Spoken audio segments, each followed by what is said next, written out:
12 સાયન્સમાં આપણે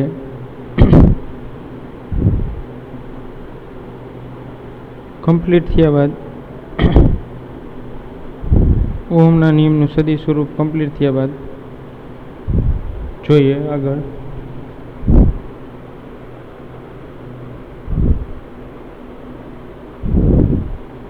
drift વેગને introduce કરવાનો છે. ઇલેક્ટ્રોનની ડ્રિફ્ટ ગતિ એને ડ્રિફ્ટ વેગ પણ કહેવામાં આવે છે, એને આપણે ઇન્ટ્રોડ્યુસ કરવાનું છે.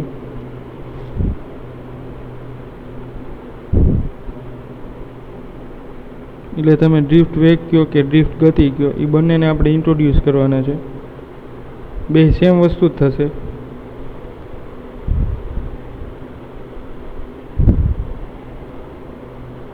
તો જોઈએ ઇલેક્ટ્રોનની ડ્રિફ્ટ વેગ.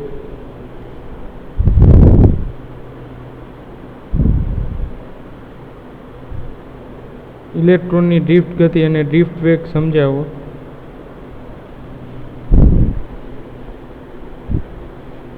તો ક્વેશ્ચન લખો.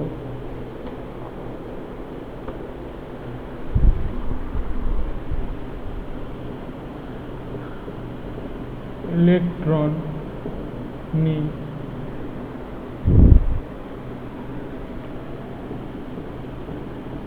ડ્રિફ્ટ ગતિ અને ડ્રિફ્ટ વેગ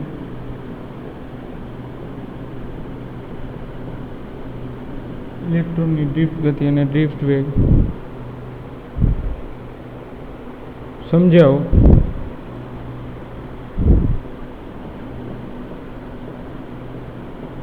અને એનું સૂત્ર જે છે એ મેળવવાનું છે. એટલે વિદ્યાર્થી મિત્રો, જ્યારે કોઈ વાહક છે, સપોઝ કે આ કોઈ સુવાહક છે,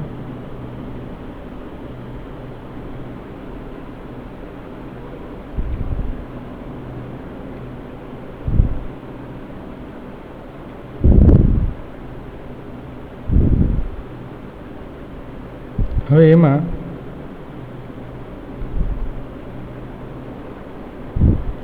વિદ્યુત ક્ષેત્ર આ રીતે આપેલું હોય છે. સપોઝ કે વિદ્યુત ક્ષેત્ર આ દિશામાં છે,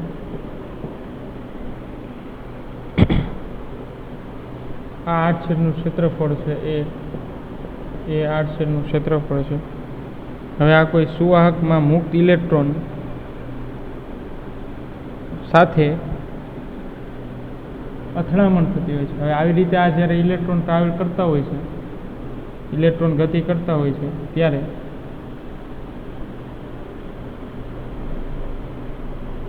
અહીંયા સુવાહકની અંદર ધન વિદ્યુત ભારો હોય છે, ધન વિદ્યુત ભારો.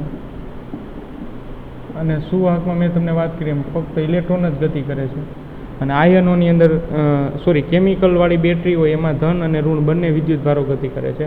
જ્યારે સુવાહકમાં ફક્ત ઇલેક્ટ્રોન, અને એ ઇલેક્ટ્રોન પણ કેવો હોવો જોઈએ? મુક્ત.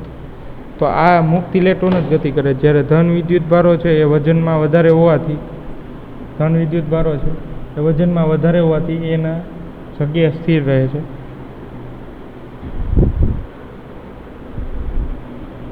એટલે વિદ્યુત ક્ષેત્ર આ દિશામાં હોય છે. ઇલેક્ટ્રોન જે છે એ આ રીતે ગતિ કરે છે. જેવો ગતિ કરે એ દરમિયાન આની સાથે અથડામણ થાય છે ધન વિદ્યુત ભાર સાથે. એ વજનમાં ભારે હોય છે એટલે એ ગતિ કરી શકતા નથી, અને ઇલેક્ટ્રોન એની સાથે અથડામણ કરે છે. ઇલેક્ટ્રોન અથડામણ અનુભવીને પછી પાછો અહીંથી એક બેટરી દ્વારા જે છે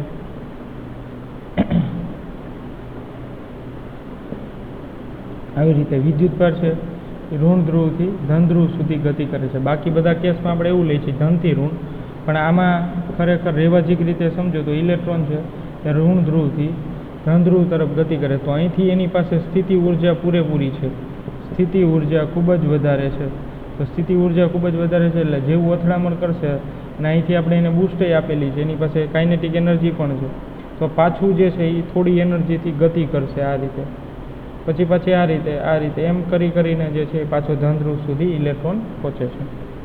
હવે આ જેટલી અથડામણ થાય વિદ્યાર્થી મિત્રો, તો આ બે ક્રમિક અથડામણ થાય, બે ક્રમિક.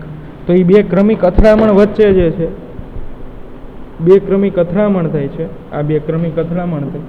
તો આ બે ક્રમિક અથડામણ દરમિયાન ઇલેક્ટ્રોન જે છે આની સાથે ભટકાય અને પછી પાછો ગતિમાં જ આવી જાય છે ડાયરેક્ટ. તો એ દરમિયાન એના માર્ગમાં જે છે એ થોડો ચેન્જ થાય છે, એ થોડો ડ્રિફ્ટ થાય છે, ઢસડાય છે. તો આવું ઘણીવાર આપણે બાઇકમાંય જોયું છે. ડ્રિફ્ટિંગ એટલે ઘણીવાર આપણે બાઇકમાં પણ જોયું હોય અથવા તો કોઈ વ્હીકલમાં જોયું. સપોઝ કે આ કોઈ એક વ્હીકલ છે, કાર છે, અને રસ્તા પર જાય છે, એની સ્પીડ છે 80 કિમી/h, 80 કિલોમીટર પ્રતિ કલાકની ઝડપે જે છે આ દિશામાં ગતિ કરે છે. અને હવે બ્રેક મારી દે છે. બ્રેક માર્યા પછી ઘણું ડિસ્ટન્સ જે છે એ ટ્રાવેલ કરે છે. તો એ ડિસ્ટન્સ જ્યારે બ્રેક માર્યા પછી જે ડિસ્ટન્સ ટ્રાવેલ કરે છે એ દરમિયાન વ્હીલ છે ને એ ચોંટી ગયા છે. ફૂલ હેન્ડ બ્રેક મારેલી હોય અથવા તો ફૂલ બ્રેક દીધી હોય, બ્રેક પેડલ ઉપર પગ મારીને બ્રેક મારેલી હોય, એટલે કાર જે છે એના વ્હીલ છે એ ચોંટી ગયા. એ વ્હીલ નથી ફરતા, પણ વ્હીલ છે ને હવે એ આવી રીતે વ્હીલ રાઉન્ડમાં જે ફરવા જોઈએ આવી રીતે આમ ચાક ગતિ કરવા જોઈએ એમ ચાક ગતિ નથી કરતા. વ્હીલ એની પોઝિશન ઉપર સ્થિર છે પણ ઢસડાય છે આવી રીતે. તો એ ઢસડાઈને આટલું ડિસ્ટન્સ ટ્રાવેલ કરે છે. તો એ ઢસડાઈને ડિસ્ટન્સ ટ્રાવેલ કરે એ દરમિયાન ડિસ્ટન્સ ટ્રાવેલ કરેલું છે, ઢસડાઈને જે ડિસ્ટન્સ ટ્રાવેલ કરેલું છે એનો વેગ એટલે vd, તો એને આપણે ડ્રિફ્ટ વેલોસિટી કહેવાની છે. એવી જ રીતે ઇલેક્ટ્રોન અહીંયા ભટકાય, જેમ અથડામણ થતી જાય એમ એને કંઈક ડિસ્ટન્સ કાપેલું છે. આટલું બે ક્રમિક અથડામણ વચ્ચેનું ડિસ્ટન્સ d છે, તો એ ડિસ્ટન્સ માટેનો એનો વેલોસિટી v, તો એ શું થાય, અંતર બરાબર વેગ ગુણ્યા સમય, એટલે vd × t. તો આ રીતે આપણે જે છે આને સમજવાનું છે. આ તમને એક જસ્ટ એક્ઝામ્પલ આપ્યું ડ્રિફ્ટ વેગ, બાકી આની સાથે કાંઈ લેવા દેવા નથી. આ એક્ઝામ્પલને ઇલેક્ટ્રોન સાથે કોઈ લેવા દેવા નથી. આ તો તમને સમજાયું કે ડ્રિફ્ટ એટલે શું. ઘણા મૂવીમાં પણ આવે છે. 4 વ્હીલ જે છે એ ફૂલ સ્પીડે ચલાવતા હોય, 60, 80, 100, 150 એટલી સ્પીડે, અને પછી અચાનક જ ટર્ન લઈ લે છે. અને ટર્ન લઈ લે એટલે આખી 4 વ્હીલ છે એ રાઉન્ડ ને રાઉન્ડ થતા હોય છે, બનતા હોય છે. તો એને પણ ડ્રિફ્ટિંગ કહેવાય છે. ડ્રિફ્ટ એટલે ઢસડાવવું, ડ્રિફ્ટિંગ એટલે ઢસડાવવું. ચાલો, તો સુવાહકની અંદર મુક્ત ઇલેક્ટ્રોન જે છે એ ફ્રી હોય છે, અને બાકીના જે ધન વિદ્યુતભારો એ વજનના કારણે ગતિ કરતા નથી. અને એના જ કારણે જે છે એ ઇલેક્ટ્રોન જે છે એ ભારે ગતિ ઉર્જાથી, ભારે એનર્જીથી કોઈ ધન આયન સાથે અથડામણ કરે છે. અને આ અથડામણ થયા બાદ જે છે એ પાછો જે છે એનો વેગ ઝડપમાં વધારો કરે છે, અને વધારો કરીને પાછી અથડામણ અનુભવે છે. આમ એકાએક જે છે એ અચાનક એક કરતાં વધારે અથડામણ અનુભવે છે, અને જેટલી અથડામણ વધુ અનુભવશે એટલી જ એની ગતિપથ, એનો માર્ગ છે એ અસ્વ્યસ્ત થતો જશે. ચલો, તો ઇલેક્ટ્રોન જે છે ટેક્સ્ટ બુકમાં તમને આ આકૃતિ સમજો તો વધારે સારું, પણ ટેક્સ્ટ બુકમાં તમને આવી રીતે આકૃતિ આપેલી છે કે કોઈ ઇલેક્ટ્રોન જે છે એ આવી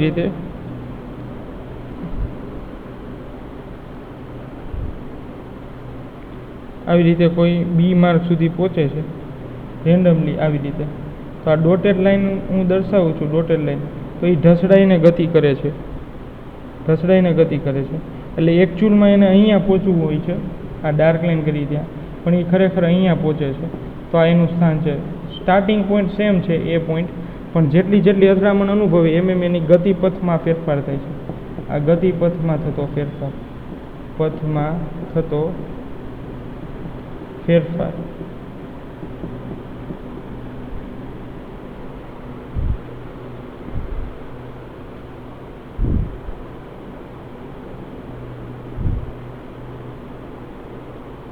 ચાલો, ત્યારબાદ હવે વિદ્યાર્થી મિત્રો, વિદ્યુત ભારને ગતિ કરવા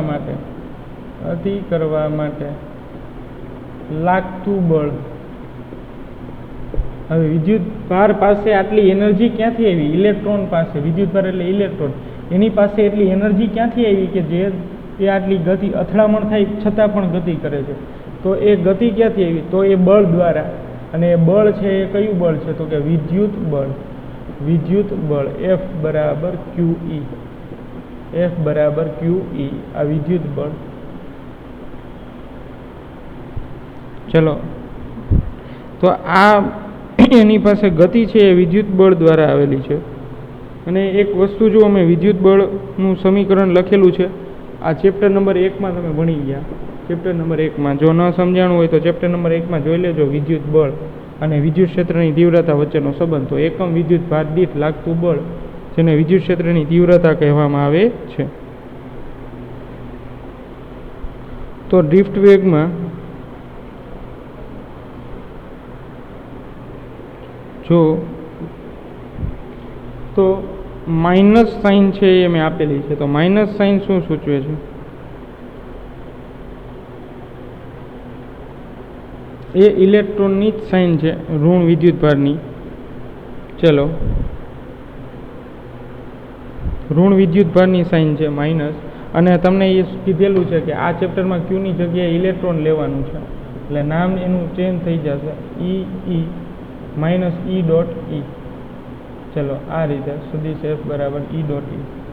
હજી એક બીજું બળ પણ લાગે છે F બરાબર ma, કારણ કે ઇલેક્ટ્રોન જે છે આમાં ક્લાસિકલ બળ પણ લાગશે, કારણ કે ઇલેક્ટ્રોન છે એ દળ ધરાવે છે, એટલે એના પર લાગતું ગતિના બીજો નિયમ F બરાબર ma પણ લગાડી શકાય છે. એટલે એક આ પણ બળ ઇન્વોલ્વ રહેલું છે આ આખા ગતિપથ દરમિયાન. આ આખી જે ઘટના થાય છે કે ઇલેક્ટ્રોન ઋણ વિદ્યુતભારથી ધન વિદ્યુતભાર તરફ જાય છે, તો એ દરમિયાન આ એક બળ પણ રહેલું છે F બરાબર QE અને F બરાબર m ડોટ a. ચાલો વિદ્યાર્થી મિત્રો, હવે આ બંને બળના સમીકરણ, એટલે આનું સમીકરણ નંબર 1 આપી દો અને આને સમીકરણ નંબર 2 આપી દો. તો આ બંને બળોના જ સમીકરણ છે. તો આ બંને સમીકરણ, તો આ બંને બળોના સમીકરણ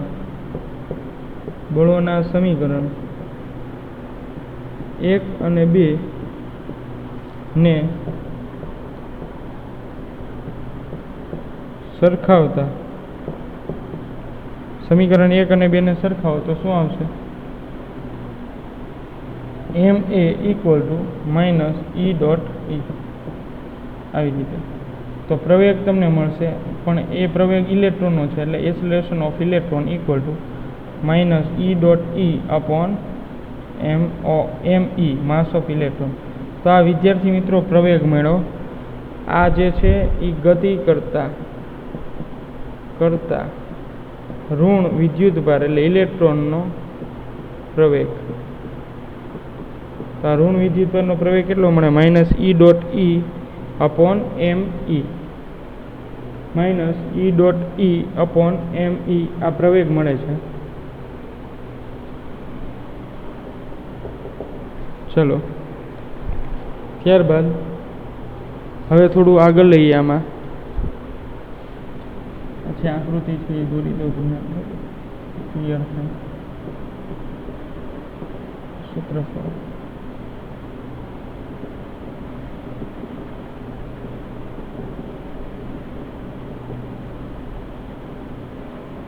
તો ઇલેક્ટ્રોનની ગતિ આ રીતે છે, આ ઢસડાઈને ડોટેડ વડે. ચલો, આ વિદ્યુત ક્ષેત્રની દિશા આ તરફ છે.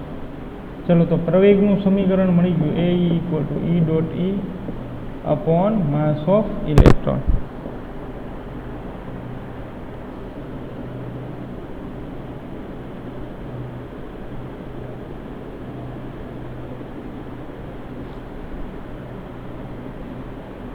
ચાલો વિદ્યાર્થી મિત્રો આગળ જોઈએ. હજી હવે અહીંયા ઇલેક્ટ્રોન જે છે જ્યારે અથડામણ થાય તે પહેલા નો વેગ, એટલે કે પ્રારંભિક વેગ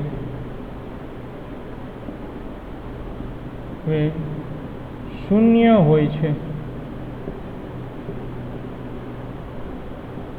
ચલો વિદ્યાર્થી મિત્રો સમજાય? કે ઇલેક્ટ્રોન જ્યારે અથડામણ થાય તે પહેલાંનો વેગ એટલે કે પ્રારંભિક વેગ શૂન્ય હોય છે. એટલે ઇનિશિયલ વેલોસિટી જે છે, શરૂઆતનો વેગ છે એ શૂન્ય હોય છે. કારણ કે ઇલેક્ટ્રોન જ્યારે આ બિંદુ પાસેથી ગતિ કરે છે એ દરમિયાન શરૂઆતની ગતિ એટલે પ્રારંભિક વેગ u બરાબર શું થાય છે? 0. એટલે પ્રારંભિક વેગ શૂન્ય થાય, u નોટ ઇક્વલ ટુ 0 છે. u નોટ શું છે વિદ્યાર્થી મિત્રો? પ્રારંભિક વેગ.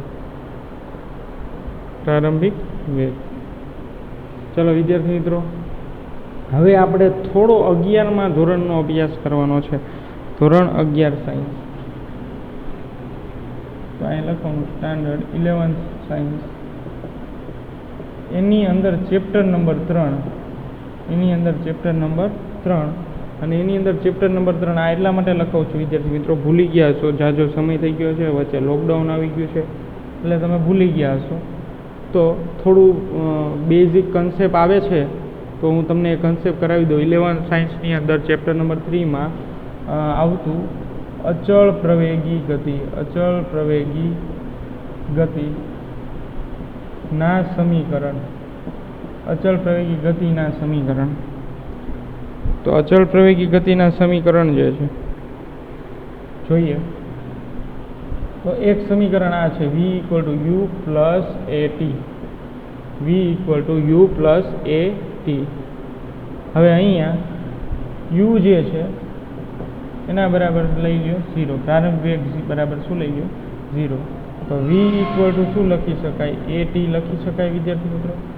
v = શું લખી શકાય? at. અને જ્યાં a બરાબર આપણને મળેલું છે કિંમત E.E/me. તો આ એની કિંમત જે છે એ આ સમીકરણમાં મૂકી દો, અચળ પ્રવેગી ગતિના સમીકરણમાં. તો નેક્સ્ટ સ્લાઇડમાં જોઈએ આપણે. v = શું હતું? હા, at. તો v = એની કિંમત છે -E.E/me mass of electron into t. ચલો રેડી છે વિદ્યાર્થી મિત્રો? આ સમીકરણ મળે. હવે જ્યાં t છે ને વિદ્યાર્થી મિત્રો, t, તો એ શું છે? તો કે બે ક્રમિક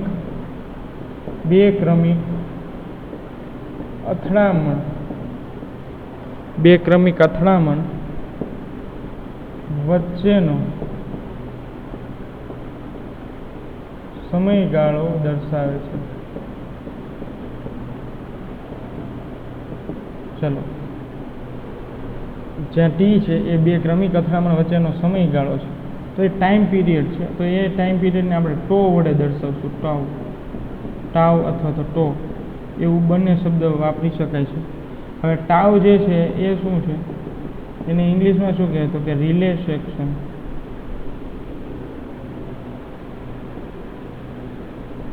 રિલેશન ટાઈમ બિટવીન ટુ કોલાઇઝન. એટલે બે ક્રમિક અથડામણ વચ્ચેનો સમયગાળો. એટલે આકૃતિ જોઈ તો આ મેં તમને વાત કરી એમ સમય જે છે એ આ બે વચ્ચેનો છે. આ બે વચ્ચેનો સમય t અને એ બંને વચ્ચે કાપેલું અંતર d અને એની વેલોસિટી v. ચલો આ રીતે. ચલો તો આ સમીકરણને જે છે આમ લખી શકાય v = -E.E/me ઇન્ટુ ટાવ. તો v જે છે એને હવે આપણે શેમાં લખશું? ડ્રિફ્ટ વેગમાં.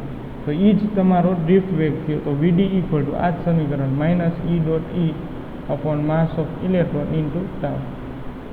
વિદ્યાર્થી મિત્રો, તો આ જે સમીકરણ છે એ સમીકરણ આપણને ડ્રિફ્ટ વેલોસિટી આપે છે.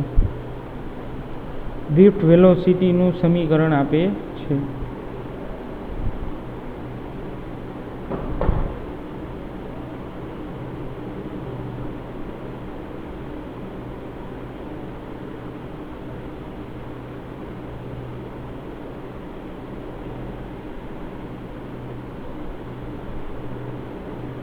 ચલો તો આગળ જોઈએ.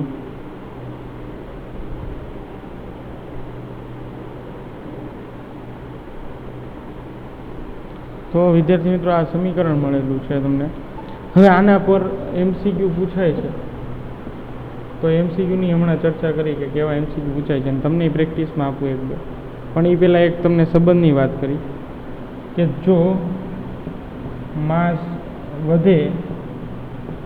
વધશે તો ડ્રિફ્ટ વેગ જે છે એ શું થશે? ઘટે. ડ્રિફ્ટ વેગ છે એ શું થશે? ઘટશે. પછી વિદ્યુત ક્ષેત્ર અને ડ્રિફ્ટ વેગ એટલે VD અને E વચ્ચેનો કોણ 100 ડિગ્રી હોય છે. અથવા તો એમ પણ કહેવાય કે VD ડ્રિફ્ટ વેગ અને E પરસ્પર વિરુદ્ધ દિશાના હોય છે. તો સમજાય વિદ્યાર્થી મિત્રો કે ડ્રિફ્ટ વેગ જે છે એટલે ડ્રિફ્ટ વેગ અને વિદ્યુત ક્ષેત્ર વચ્ચેનો કોણ જે છે 180 છે.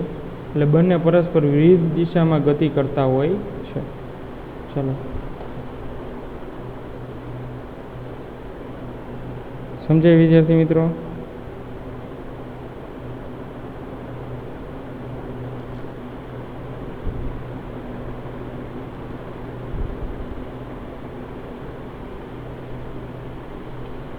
તો આ એક જે છે એ ખાસ યાદ રાખજો, પરસ્પર વિરુદ્ધ દિશામાં.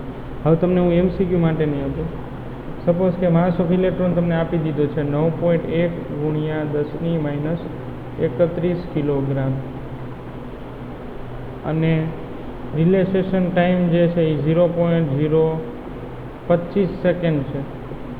0.025 સેકન્ડ રિલેક્સેશન ટાઈમ એટલે ટાવ પણ આપી દીધો છે. માસ ઓફ ઇલેક્ટ્રોન છે, ટાવ આપી દીધો છે. ઇલેક્ટ્રોનનો ચાર્જ એ પણ તમને ખબર છે 1.6 × 10⁻19.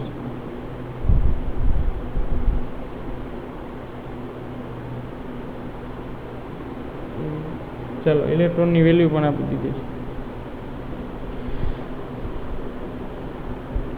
હવે વિદ્યુત ક્ષેત્ર જે છે એ હું તમને આપી દઉં 1.5 × 10⁵ 1.5 × 10⁵ વોલ્ટ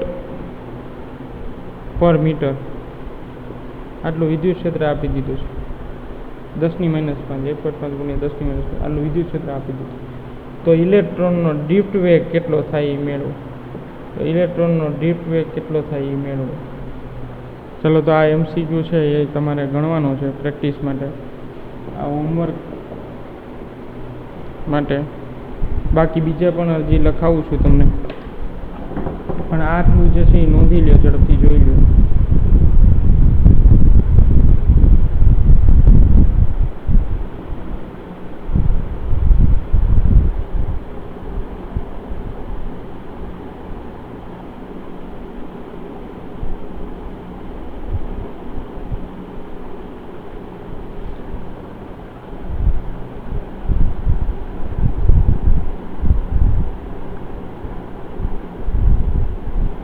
ચલો તો વિદ્યાર્થી મિત્રો, સુવાહકની અંદર ઇલેક્ટ્રોનની આયનો સાથેની બે ક્રમિક અથડામણ જે છે એ રિલેક્સેશન ટાઈમ છે, એ ખૂબ જ ઇમ્પોર્ટન્ટ છે.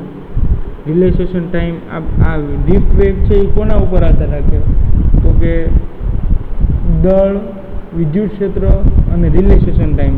અને ખાસ કરીને આમ તો એક રીતે જોઈએ તો ખાલી વિદ્યુત ક્ષેત્ર પર જ આધારિત છે, કારણ કે ઇલેક્ટ્રોનનો ચાર્જ છે 1.6 × 10⁻19 અને ઇલેક્ટ્રોનનું દળ, આ બંને વસ્તુ ફિક્સ હોય છે. ઇલેક્ટ્રોનનો ચાર્જ અને ઇલેક્ટ્રોનનું દળ આ બંને વસ્તુ ફિક્સ હોય છે.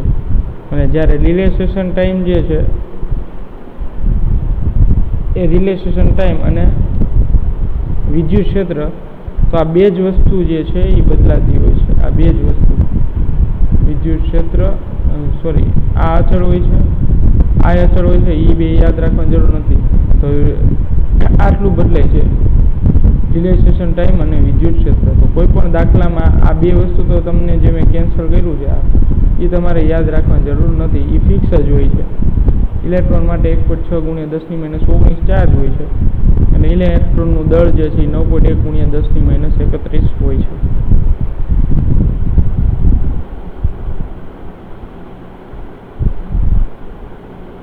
તો એક રીતે જુઓ વિદ્યાર્થી મિત્રો, તો ડ્રિફ્ટ વેગ જે છે એ આ રીતે આધારિત છે.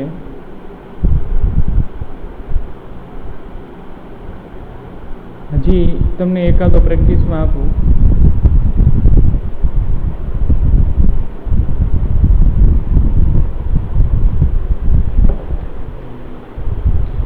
આના રિલેટેડ જ MCQ છે. Vd = -E.E/m × τ. આ ડ્રિફ્ટ વેગ સદિશ રાશિ છે. ચલો હજી ડ્રિફ્ટ વેગનું જે છે એક પ્રેક્ટિસમાં આપી એટલે તમને થોડું આઈડિયા આવે. E અને m ની વેલ્યુ હું નથી લખતો. E અને m ની વેલ્યુ હું નથી લખતો, ઓલરેડી તમને ખબર છે.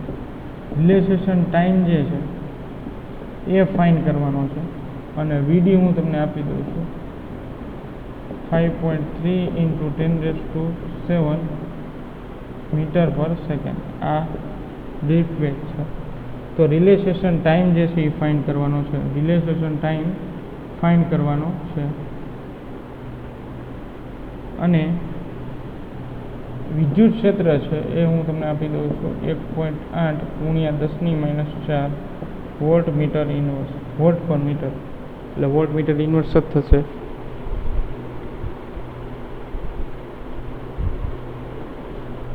તો વિદ્યાર્થી મિત્રો આટલું તમારે કામ કરવાનું છે. વિદ્યુત આ બે જે છે એ ડેટા ફિક્સ છે, અચળ છે.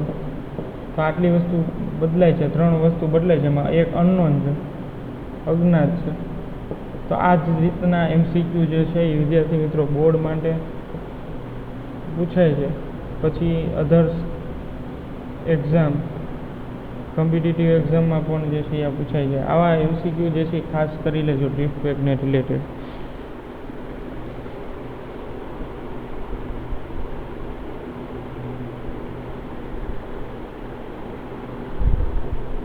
તો એક રીતે જોઈએ તો આજે આપણે ઘણા બધા ઇમ્પોર્ટન્ટ ટોપિકની ચર્ચા કરી છે.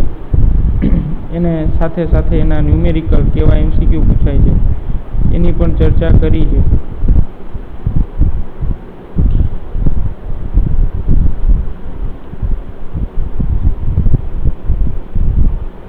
ખાસ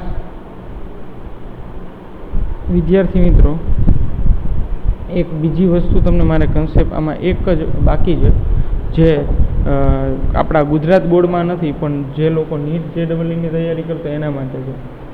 નીટ JEE માટે કન્સેપ્ટ જોઈએ આપણે શું છે નીટ JEE માટે.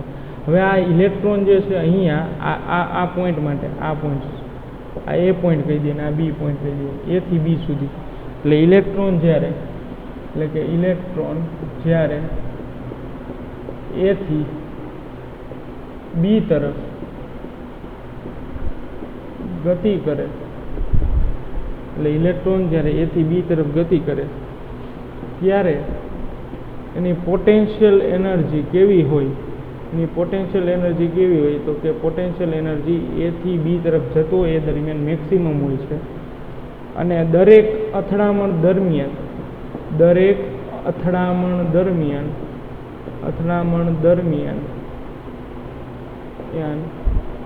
તેની સ્થિતિ ઊર્જામાં ઘટાડો થાય છે. અને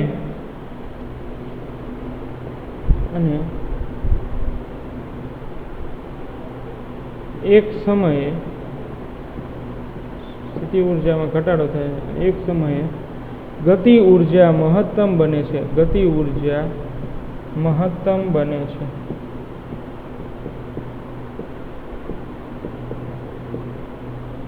આમ ઇલેક્ટ્રોનની ગતિ ઊર્જા અને સ્થિતિ ઊર્જા. તો ઇલેક્ટ્રોનની ગતિ ઊર્જા તમને પૂછે તો શું આવશે? કાઇનેટિક એનર્જી એટલે 12mv². તો 12mv² માં અહીંયા ડ્રિફ્ટ વેલોસિટી લેવાની અને માસમાં જે છે માસમાં શું લેવાનું? માસ ઓફ ઇલેક્ટ્રોન. તો માસ ઓફ ઇલેક્ટ્રોનની વેલ્યુ છે 9.1 ગુણ્યા 10⁻31 કિલોગ્રામ. તો આ માસ ઓફ ઇલેક્ટ્રોન છે. તો 9.1 ગુણ્યા 10⁻31 કિલોગ્રામ થશે અને આ કાઇનેટિક એનર્જી પણ મળી જશે. ચાલો તો વિદ્યાર્થી મિત્રો તો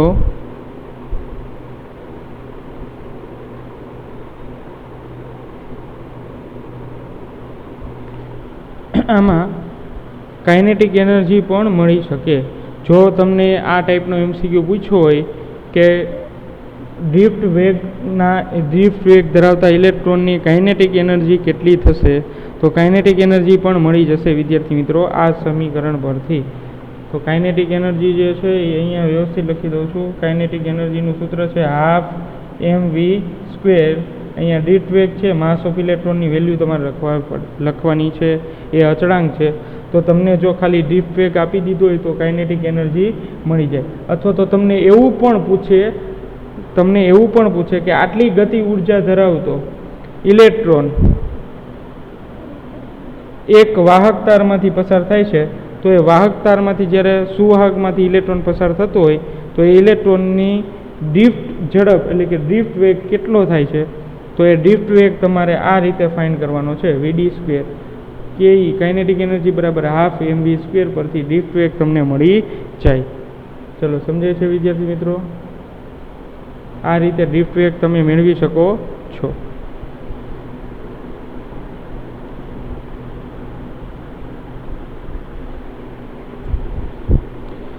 તો તમારે આ સમીકરણ જે છે એ ના આપેલું હોય તો પણ ચાલશે.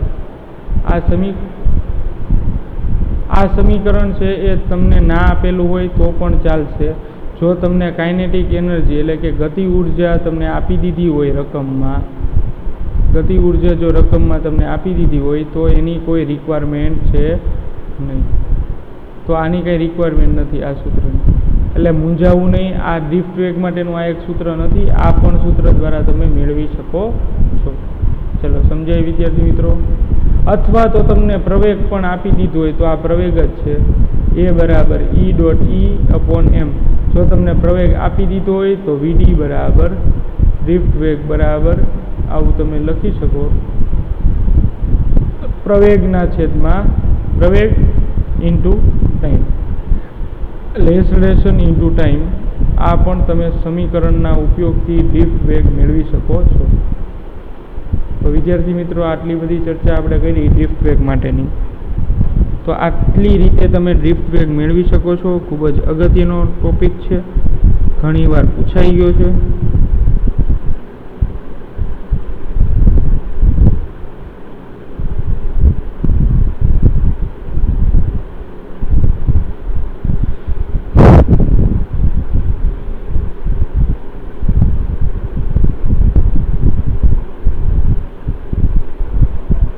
તો તમારે આ ખૂબ જ અગત્યનો ટોપિક છે એ કમ્પ્લીટ કરવાનો છે,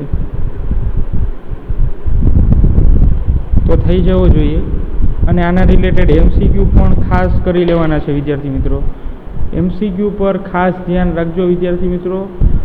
12 સાયન્સ 11-12 સાયન્સની અંદર ફિઝિક્સ જે છે એની અંદર ખાસ કરીને B ગ્રુપના સ્ટુડન્ટને બહુ જ પ્રોબ્લેમ પડે છે. પણ આપણે કોઈ વસ્તુ ગોખીને કરવાની નથી. અહીંયા જો તમને ટેક્સ્ટ બુકમાં ખાલી જોજો અને અહીંયા આપણે જે કન્સેપ્ટ ક્લિયર કરી છે એ જોજો, ઘણો ડિફરન્સ તમને લાગશે.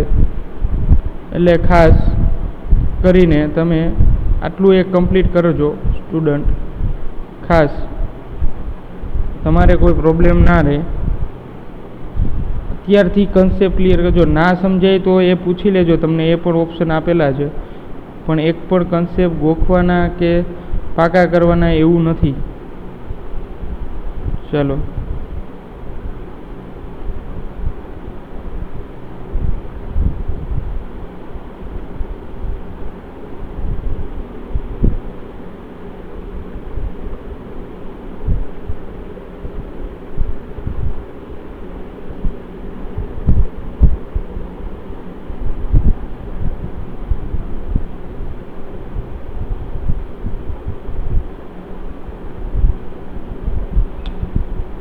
ચલો વિદ્યાર્થી મિત્રો, આજના લેક્ચરમાં આટલું. હવે નેક્સ્ટ લેક્ચરમાં આપણે ડ્રિફ્ટ વેગ અને વિદ્યુત પ્રવાહ ઘનતા વચ્ચેના સંબંધની ચર્ચા કરશું.